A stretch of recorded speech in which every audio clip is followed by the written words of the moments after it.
Diuen que per la nostra forma de comprar sempre hi ha un preu a pagar. Que de grans mals n'hi ha molts i que cada vegada més gent comença a tenir-los en ment. El Xicotet Comerç presenta Grans Mals. Está el de la isla de plástico. El del cementerio de ropa.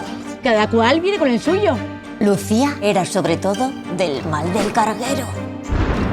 Cada volta que feia una comanda online se li apareixia enorme, contaminant. I com més menuda era la comanda, més gran era el vaixell. El de Carlos era cañero, el mal del taller clandestino. Li passava quan comprava roba barata. La seua ment viatjava a aquell lloc horrible en algun país remot. I com més barata era la roba, més clandestí era el taller. Y un mal raro donde los haya, el del señor Arturo.